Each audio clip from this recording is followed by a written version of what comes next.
Hello everyone, welcome to our channel जिसका नाम है CUT मॉक। मैं हूं मिताली, आपकी अकाउंट्स एजुकेटर। तो जैसा कि बच्चों हम लोग अपना चैप्टर कर रहे हैं dissolution of A partnership firm, जिसके हमने अपने काफ़ी सारे टॉपिक्स कर लिए हैं। ठीक है बच्चों, हमारा इसका लास्ट टॉपिक चल रहा है जहां हम देख रहे हैं कि कौन कौन से अकाउंट्स हम डिसोल्यूशन के टाइम पे बनाते हैं। वो भी हमने सीख लिया था। जो हमारा फर्स्ट अकाउंट था दैट इज़ रियलाइजेशन अकाउंट। फिर हमने अपने देखे रियलाइजेशन एक्सपेंसेस से रिलेटेड किस तरीके से अलग अलग जनरल एंट्रीज की जाती है। आज बच्चों हम इसको फाइनली कंक्लूड करने वाले हैं। जो बाकी के तीनों अकाउंट्स थे, हमने पढ़ा था ना 4 अकाउंट्स बनते हैं। First one is realisation account, second one partners loan account, third one partners capital account and last one हमारा बैंक अकाउंट। तो बच्चा रियलाइजेशन अकाउंट हमारा हो चुके हैं। आज बाकी के तीनों अकाउंट्स हम पढ़ने वाले हैं। अकाउंट्स को कैसे बनाते हैं ये आपने +1 क्लास में सीखा ही है। बड़ा सा इजी सा टॉपिक है, कुछ भी मुश्किल नहीं है। तो चलिए शुरू करते हैं अपना सेकंड अकाउंट। सेकंड अकाउंट कौन सा बनेगा बच्चा? हमारा पार्टनर्स का लोन अकाउंट। कौन सा बनेगा? पार्टनर्स का लोन अकाउंट। क्लियर है? पार्टनर्स लोन अकाउंट मतलब अगर फर्म के पास ऐसा कोई लोन है जो उसने पार्टनर से लिया है, मीन्स अगर हमने किसी बैंक से लोन लिया होता तो वो हमारी आउटसाइडर लाइबिलिटी होती है और वो कहाँ जाती है बच्चा? रियलाइजेशन अकाउंट में। सेम उसी तरीके से अगर फर्म ने लोन लिया है पार्टनर से तो वो रियलाइजेशन अकाउंट में नहीं जाती है। हम उसको अलग से ट्रीट करते हैं, उसका अलग से अकाउंट बनाते हैं और उसको अलग से पे कर देते हैं। तो देखिए फर्स्टली मैंने वही लिखा, not transfer to the realisation account. क्यों नहीं? क्योंकि ये आउटसाइडर पार्टी से रिलेट नहीं करता, ये थर्ड पार्टी से रिलेटेड नहीं है। Clear? Then next loan account is prepared separately. हम इसको अलग से बनाएंगे। जिस भी पार्टनर का नाम है लाइक ABCD जो भी नाम है, A का लोन अकाउंट है तो A लोन अकाउंट अलग से बनाएंगे, B का लोन है तो B लोन अकाउंट। जितने भी पार्टनर्स हैं अगर सबके लोन है तो सबके लोन अकाउंट सब अलग से खोलेंगे। डन। देन आता है paid after outside liabilities are paid in full. जब हम अपनी आउटसाइड लाइबिलिटीज को पूरा पे कर देते हैं उसके बाद इसको पे किया जाता है। अब ऑब्वियसली बात है आउटसाइड लाइबिलिटी हम कहाँ पे करते हैं बच्चा? रियलाइजेशन अकाउंट के थ्रू बना के। अब जब लोन अकाउंट को बनाएंगे ही उसके बाद, तो जब सारी आउटसाइड लाइबिलिटीज को हम वहाँ पे कर आएंगे तो उसके बाद ही अगर बैलेंस बचता है तो हम इसको पे करते हैं। ठीक है, लेकिन पहले किससे पहले पे करते हैं? Paid before capital balance of partners. इसके बाद हमारा कौन सा अकाउंट बनेगा? पार्टनर्स लोन के बाद पार्टनर्स का कैपिटल अकाउंट बनेगा।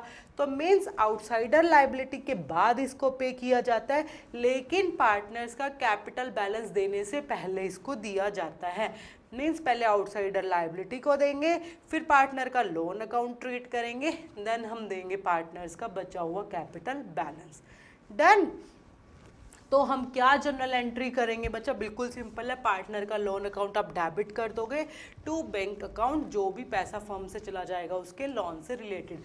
तो पार्टनर्स का लोन खत्म हो गया क्योंकि वो हमारी लाइबिलिटी थी तो हमने उसको डेबिट कर दिया, हमारी लाइबिलिटी कम हो गई। सेम उसी तरीके से जब हमने फर्म से उसको पैसा दिया तो हमारा बैंक बैलेंस भी डिक्रीज हो गया, तो हमारा बैंक अकाउंट कहाँ चला गया? क्रेडिट में। तो हमारी जनरल एंट्री क्या बन गई बच्चा? Partners loan account debit to bank account. Done. Then नीचे मैंने हल्का से इसका फॉर्मेट बनाया हुआ, बिल्कुल सिंपल है। पार्टनर्स लोन अकाउंट है तो वो कौन सा अकाउंट है? लाइबिलिटी अकाउंट है। तो लाइबिलिटी का कैसा बैलेंस होता है बच्चा? क्रेडिट बैलेंस होता है। तो वो हमारा कहाँ चला गया? By balance BD, credit side जो भी उसका बैलेंस था वो, और हमने राइट साइड डाल दिया, डेबिट साइड डाल दिया जो भी हमने उसको पे करा टू बैंक अकाउंट और उसको बैलेंस कर दिया। क्लियर है? बिल्कुल ईजी है, कुछ भी मुश्किल नहीं है। आप एग्जाम्पल ले लेते कि A का लोन अकाउंट था, ए ने लोन दे रखा था फर्म को 60,000 रुपये का। क्लियर है? जब उसने 60,000 रुपये का लोन दिया तो हमने इधर लिखा बाय बैलेंस BD। कितने का है बच्चा? 60,000 रुपये का। और ये बोल रहा है कि फर्म ने उसको ये लोन पे कर दिया। ठीक है, तो हमने उधर उसको पे कर देंगे टू बैंक अकाउंट। कितना? 60,000। और इस तरीके से ये हमारा लोन अकाउंट ख़त्म हो जाएगा। ठीक है, हमने ए ने जो भी हमारी फर्म को लोन दिया था वो उसको पे कर दिया। जनरल एंट्री क्या बनेगी? As loan account debit 60,000 rupees to bank account 60,000 rupees.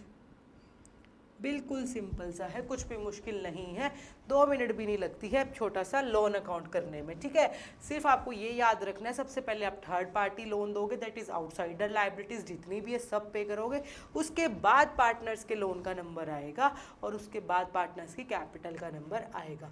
तो ये था बच्चा पार्टनर्स का लोन अकाउंट। आप इसको आउटसाइडर लायबिलिटी देने के बाद पे करोगे। ठीक है, बैंक से हमने इसको पे कर दिया, हमने अकाउंट बना दिया। जर्नल एंट्री क्या रही, partners loan account to bank account. Done. इसको रियलाइजेशन अकाउंट में बिल्कुल भी ट्रांसफर नहीं करना है, इस बात का ज़रूर याद रखिएगा।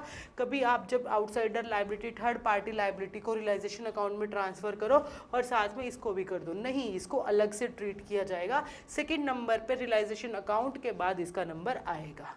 डन। तो पार्टनर्स लोन अकाउंट बना बच्चा हमारा सेकेंड नंबर पे। अब आ जाते हैं अपने थर्ड अकाउंट पे। थर्ड अकाउंट कौन सा रहेगा बच्चा हमारा, पार्टनर्स का कैपिटल अकाउंट। अब आपने पार्टनर्स का लोन क्लियर कर दिया, सारी आउटसाइडर लायबिलिटीज क्लियर कर दी। अब आ जाइए आप उनके कैपिटल बैलेंस पे। अब आपको उनका कैपिटल बैलेंस पे करना है, तो देखिए सबसे पहले क्या देख लेते हैं, capital balance not transfer to the realisation account. Obviously बात है, पार्टनर्स कैपिटल अकाउंट को हम अलग से बनाएंगे और अलग से ट्रीट करेंगे, जैसे अभी हमने लोन अकाउंट को किया था। तो ये रियलाइजेशन अकाउंट में ट्रांसफर नहीं किया जाएगा। सेकेंड है, capital account is prepared separately, same जैसे लोन अकाउंट बनाया था उसी तरीके से हम सारे पार्टनर्स का कैपिटल अकाउंट अलग से बनाएंगे। देन आता है all the accumulated profit and losses are transfer to the capital accounts of partners. ये हमने पहले पढ़ा ही हुआ है, जितने भी एक्यूमुलेटेड लॉसेस या एक्यूमुलेटेड प्रॉफिट्स होंगे वो सारे पार्टनर्स को उनकी प्रॉफिट शेयरिंग रेशियो में डिस्ट्रीब्यूट कर दिए जाएंगे। बच्चा हम ये पिछले चैप्टर से पढ़ते आ रहे हैं, बिल्कुल ईजी है। डन। देन आता है फिक्टिशियस एसेट्स आर ट्रांसफर्ड। जी हाँ, हमने पढ़ा था ना, रियलाइजेशन अकाउंट में सिर्फ वो एसेट्स ट्रांसफ़र की जाती है जो कैश में कन्वर्ट हो सकती है। क्या ट्रांसफ़र नहीं किया जाता, कैश और बैंक बैलेंस नहीं ट्रांसफ़र किया जाता, और साथ ही साथ फिक्टिशियस एसेट्स भी नहीं ट्रांसफ़र की जाती, because they are accumulated losses. वो कभी भी कैश में कन्वर्ट नहीं हो सकते हैं। लाइक आपका डेफर्ड रेवेन्यू एक्सपेंडिचर हो गया, एडवर्टाइजमेंट सस्पेंस हो गया। तो ये जो फिक्टिशियस एसेट्स है इनको भी हम कहाँ ट्रांसफ़र करते हैं, पार्टनर्स के डेबिट साइड में ट्रांसफर कर देते हैं, because they are like losses. Done. Then realisation profit और लॉस। रियलाइजेशन अकाउंट बनाने से जो भी एंड में प्रॉफिट या लॉस आया था वो हम कहाँ डिस्ट्रीब्यूट करते हैं, पार्टनर्स के बीच में डिस्ट्रीब्यूट करते हैं। तो जितना भी उनको डिस्ट्रीब्यूशन, जितना भी उनको शेयर मिला था वो भी आप पार्टनर्स के कैपिटल अकाउंट में ट्रांसफर कर दोगे। एज यू नो, अगर प्रॉफिट होगा तो क्रेडिट साइड ट्रांसफर होगा, अगर लॉस होगा तो वो डेबिट साइड ट्रांसफर होगा। देन है assets taken over by partner.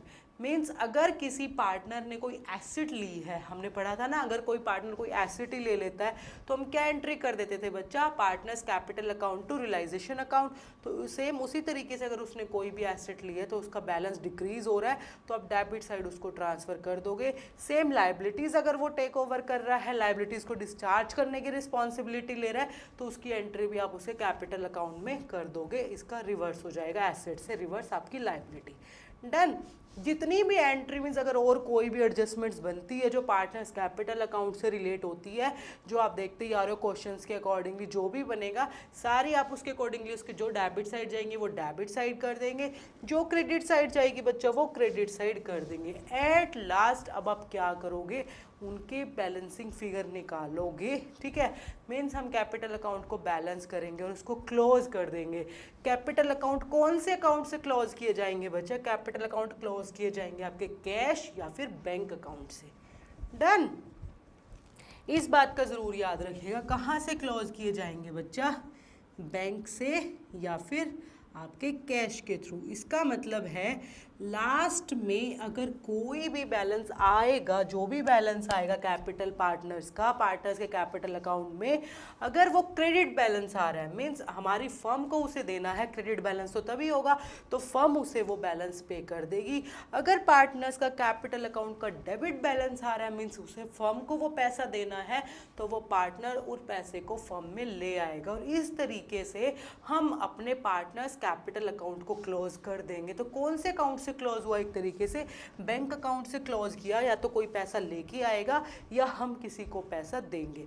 तो उस टाइम पे वही दो जर्नल एंट्री बनेगी, या तो पैसा लाने की या पैसा देने की। नीचे जर्नल एंट्री लिखी हुई है बट बाय मिस्टेक वो दोनों अपोजिट लिखी हुई है। जो फर्स्ट है clear of the debit balance, जब भी हमें पार्टनर्स का मतलब डेबिट बैलेंस अगर वो है वो क्लियर करना है तो वो क्या करेगा, उसको बैंक में लेके आएगा, मीन्स फर्म में वो पैसा लेके आएगा। तो हमारी एंट्री रहेगी bank account debit to partners capital account. ठीक है, अगर हमें उसे उसका क्रेडिट बैलेंस पे करना है तो हमारी एंट्री अपोजिट हो जाएगी, partners capital account debit to bank account. यहाँ पे ये गलत लिखी हुई है, अपोजिट लिखी हुई है। जो बी नंबर पे एंट्री है वो ए में आएगी, जो ए में है वो बच्चा बी में आएगी। Sorry for the mistake. ठीक है, अगर वो बैंक में मीन्स अगर उसको बैलेंस डेबिट है तो वो क्या करेगा बच्चा, ये पैसे को लेके आएगा अगर उसका डेबिट बैलेंस है तो। ठीक है, अगर उसका क्रेडिट बैलेंस है तो फर्म उसे पे कर देगी, तो हम उस टाइम पे ये वाली एंट्री करेंगे। ठीक है, ऑब्वियसली बात है, अगर उसका डेबिट बैलेंस है तो उसे उतना ही अमाउंट फर्म में लेके आना पड़ेगा, जिसकी वजह से फर्म के पास पैसा आ जाएगा। तो बैंक अकाउंट हो जाएगा debit to partners capital account. अगर उसका क्रेडिट बैलेंस है तो फर्म को उसे पैसा देना पड़ेगा, तो कैपिटल अकाउंट आपका डेबिट हो गया, टू बैंक अकाउंट हमारा चला जाएगा बच्चा क्रेडिट साइड में। डन। अब हम पार्टनर्स कैपिटल अकाउंट का भी एक बार फॉर्मेट देख लेते हैं कि किस तरीके से बनता है। देखिए, वही डेबिट और क्रेडिट साइड दोनों हो गई हमारी। पार्टनर्स का कैसा बैलेंस होता है बच्चा, क्रेडिट बैलेंस होता है। सबसे पहले बाय बैलेंस बीडी लिखोगे, जो भी उनका ओपनिंग बैलेंस था वो लिखोगे। कोई प्रॉफिट था तो वो हमने क्रेडिट कर दिया, कोई रिजर्व्स मिला उन्हें तो वो हमने क्रेडिट कर दिया। ठीक है, by bank account deficiency brought, means ये वाली एंट्री बाय चांस अगर वो कोई डेफिशिएंसी उनके अकाउंट में उसको लेके आते हैं तो वो कहाँ चली गई, उनके क्रेडिट साइड में। ठीक है, अब आ जाइए डेबिट साइड। कोई एक्यूमुलेटेड लॉस था तो वो लिख दिया, किसी पार्टनर ने कोई एसेट टेक ओवर की थी तो वो लिख दी, और अब लास्ट में क्या आ गई, जो भी उन्हें फाइनल पेमेंट हमें देनी पड़ी बैलेंस करने के बाद वो हमने लिखी बच्चा डेबिट साइड पे। क्लियर है, बिल्कुल इजी सा है ये। आप पार्टनर्स कैपिटल अकाउंट बनाते ही आ रहे हैं। फॉर एग्जाम्पल हम यहाँ पे बना के भी देख लेते हैं। दो पार्टनर थे, मैं कह रही हूँ ए और बी। ठीक है, बिल्कुल इजी तरीके से बनाएंगे हम इसको, नॉर्मल रखेंगे, ज़्यादा कुछ भी नहीं करेंगे इसमें, हल्की फुल्की बस एग्जाम्पल के थ्रू एंट्री खुद से सोच के लिख देते हैं। ठीक है, मैं कह रही हूँ कि उनका जो बैलेंस था बाय बैलेंस बीडी, ठीक है, इसका था 1000 रुपये, इसका था 2000 रुपये। ठीक है, अब या तो रियलाइजेशन से प्रॉफिट होता है या रियलाइजेशन से क्या होता है बच्चा, लॉस होता है। हम कह देते हैं कि रियलाइजेशन अकाउंट से हुआ था प्रॉफिट, तो बाय रियलाइजेशन अकाउंट। ठीक है, दोनों को मिले 500 और ये आपके 500। क्लियर है।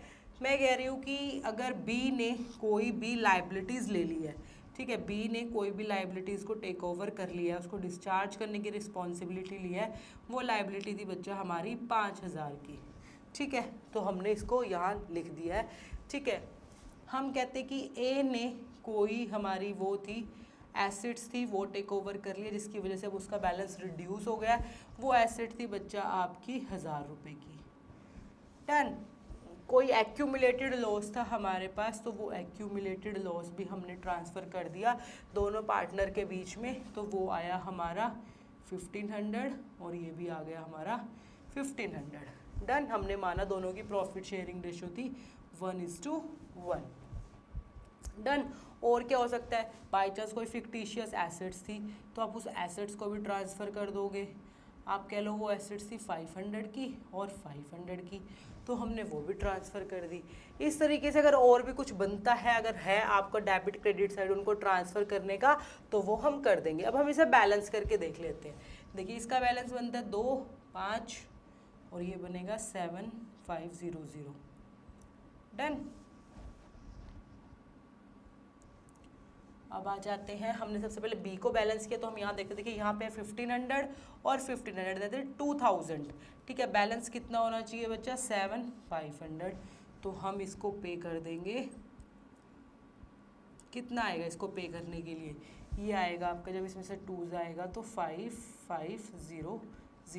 मीन्स हमारी फर्म को बी को कितना पे करना पड़ा बच्चा, 5500। ठीक है, अब आ जाते हैं ए की टर्न देख लेते हैं। ए का कितना बैलेंस बचा, यहाँ 1500, यहाँ आ रहा है उसका 2 और यहाँ पे आ रहा है उसका 3000। ठीक है, और यहाँ पे उसका 1500। मीन्स हमें उसको उससे लेना कितना था बच्चा, 3000 थे और देना कितना था 1500। तो ऑब्वियसली बात है अब उससे हम ये पैसा मंगवा लेंगे, वो ये पैसा लेके आएगा फर्म में। कितना लेके आएगा बच्चा, 1500 वो फर्म में ले आएगा और हमारा बैलेंस हो जाएगा देखिए 3000 और यहाँ पे भी हमारा 3000 हो चुका है।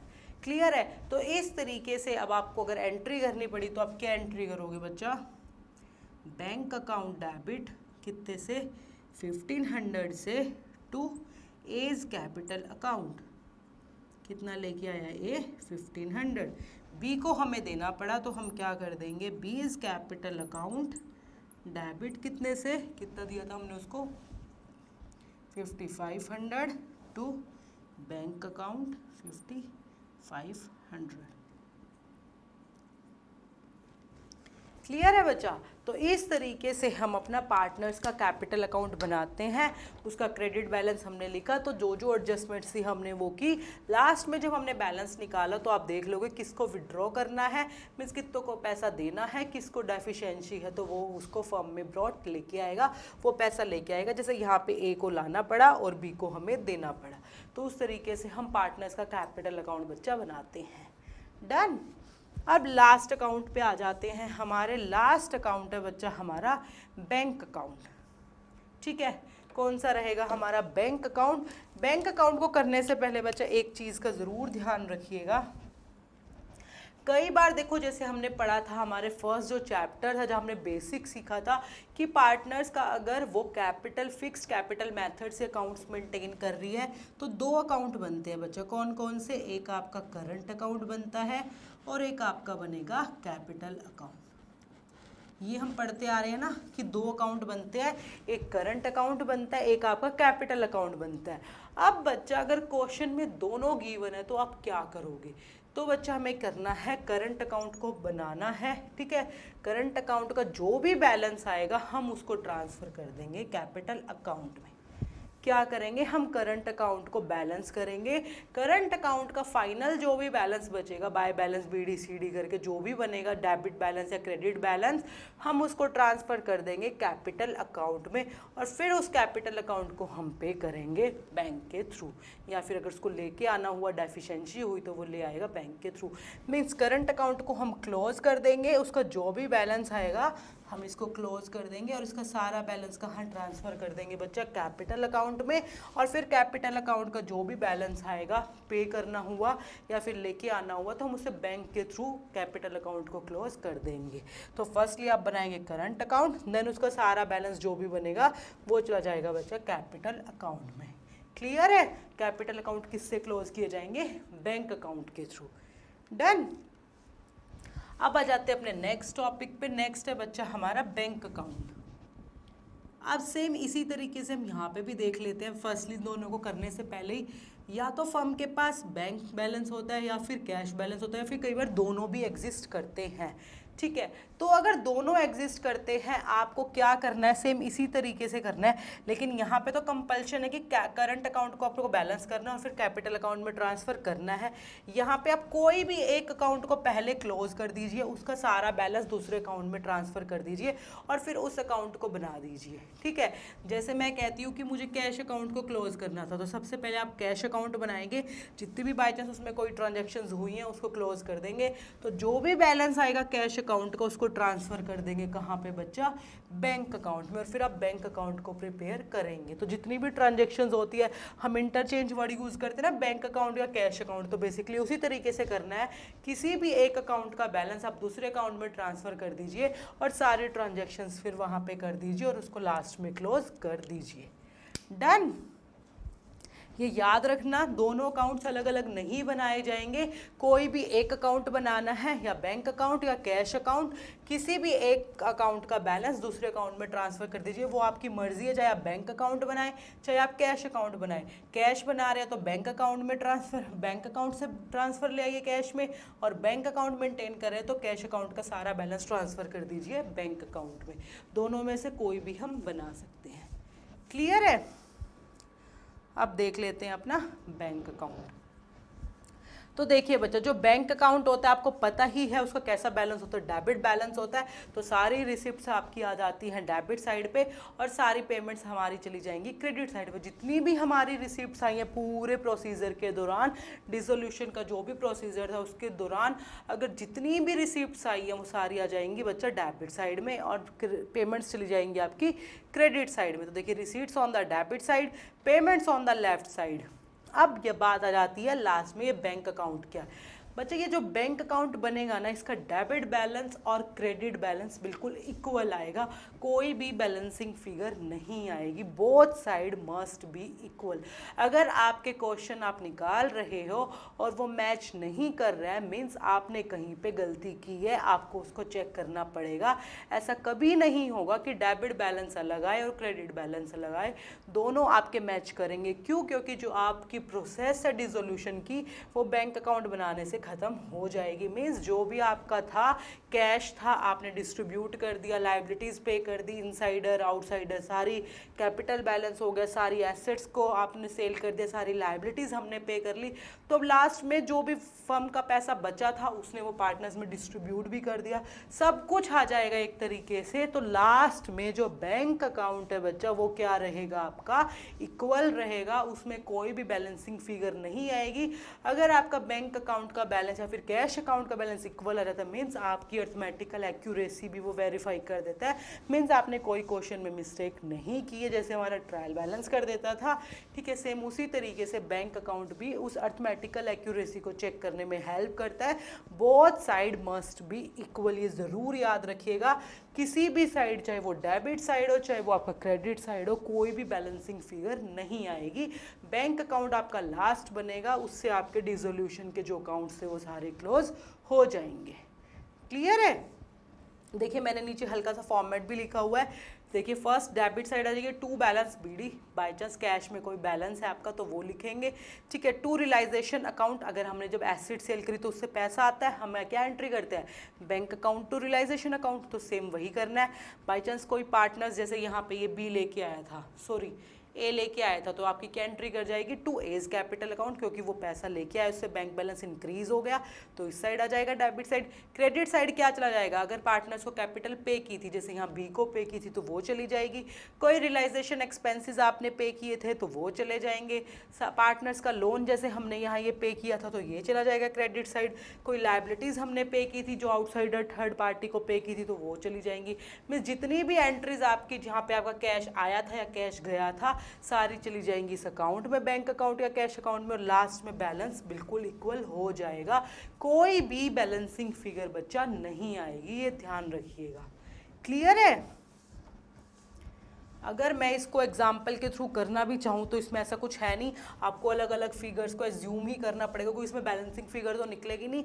तो जब हम प्रैक्टिकल क्वेश्चन करेंगे बच्चा, तो हम प्रैक्टिकल क्वेश्चन में इसको देख लेंगे कि किस तरीके से ये लास्ट में आपका मैच होएगा। अब हमारा चैप्टर बेसिकली ये पूरा हो चुका है, जहाँ पे हमने अकाउंट्स कौन कौन से बनते हैं हमने देखा ना, रियलाइजेशन अकाउंट, आज हमने लोन अकाउंट, देन पार्टनर्स का कैपिटल अकाउंट, देन लास्ट में अपना कैश या बैंक अकाउंट देख लिया है। अब ये चारों अकाउंट को हम कैसे बनाएंगे, एक प्रॉपर प्रैक्टिकल क्वेश्चन के थ्रू हम अपने लास्ट लेक्चर में उसको कवर कर लेंगे। थ्योरी कंसेप्ट बेस्ड जो हमारा था वो हमारा सारा बच्चा कवर हो चुका है। लास्ट जो लेक्चर रहेगा अब जहाँ पे हम एक प्रैक्टिकल क्वेश्चन करके देखेंगे, उसमें हम आपको तीनों काउंट एक क्वेश्चन जहाँ पे पूरी इन्फॉर्मेशन गिवन होगी उसके अकॉर्डिंगली करके देखेंगे। क्लियर है? तो इस तरीके से बच्चा आपको अकाउंट्स बनाने हैं डिसोल्यूशन के टाइम पे। अब इससे रिलेटेड दो क्वेश्चन हैं बच्चों जो आपको घर से करने हैं। ठीक है, वो दोनों क्वेश्चंस रहेंगे हमारे ये। ठीक है, इन दोनों क्वेश्चंस को आप घर से करिएगा। ठीक है, और फिर कल हम इनको डिस्कस करेंगे कि हमारा इनका आंसर क्या रहेगा। ये दोनों क्वेश्चंस हैं हमारे ये। अब हम देख लेते हैं जो लास्ट सेशन में हमने क्वेश्चंस आपको दिए थे बच्चा, उनके क्या आंसर थे। हमारा फर्स्ट क्वेश्चन था, if realisation expenses are paid by partner on behalf of a firm, journal entry would be. क्या जनरल एंट्री होगी अगर रियलाइजेशन एक्सपेंसेस पार्टनर ने पे कर दिया, लेकिन पे किसको करने थे बच्चा, फर्म को पे करने थे। तो आपका करेक्ट आंसर था option number D, that is realisation to partners capital account. क्यों? पार्टनर्स का कैपिटल अकाउंट अब इंक्रीज हो जाएगा उतनी अमाउंट से जितने उतने एक्सपेंसेस पे किए थे। ठीक है, क्वेश्चन नंबर सेकंड था, a partner has agreed to undertake the dissolution work and agreed to pay and bear the realisation expenses himself. ठीक है, तो उसने खुद ही एग्री किया था डिसोल्यूशन वर्क से, सारे एक्सपेंसेस भी उसको पे करने थे और उसी ने पे किए। तो ऑब्वियसली जब कोई भी इंफॉर्मेशन गिवन नहीं थी तो मैं ज्यूम करते हैं जिसने एग्रीमेंट किया था वही पे करेगा, और जब उसने पे कर दिए तो आप कोई भी जनरल एंट्री नहीं करते हो। तो आपका करेक्ट आंसर था बच्चा option number D, no entry is required. Done. अगर यहाँ पे स्पेसिफिक गिवन नहीं दिया होता कि उसने पे करे, इतने पे करे, तो आप उसके अकॉर्डिंगली एंट्री करते, बट अगर कुछ भी इंफॉर्मेशन गिवन नहीं होती तो ये अज्यूम किया जाता है कि जिसने एग्री किया था पेमेंट करने के लिए उसी ने वो पेमेंट कर दी है। क्लियर है बच्चा? तो ये था बच्चा जहाँ हमने सीखा accounts made on dissolution, means हम कौन कौन से अकाउंट्स बनाते हैं। वही हमने 4 अकाउंट्स बनाने अपने सीखे। लास्ट टू लास्ट लेक्चर में हमने रियलाइजेशन अकाउंट बनाना सीखा था और आज हमने बाकी के तीनों अकाउंट भी बनाने सीख लिए। अब हम इसको प्रैक्टिकल क्वेश्चन के थ्रू एक नेक्स्ट लेक्चर में करके देखेंगे। तो मिलेंगे बच्चा अपने उस नेक्स्ट लेक्चर में। Till then bye everyone, take care.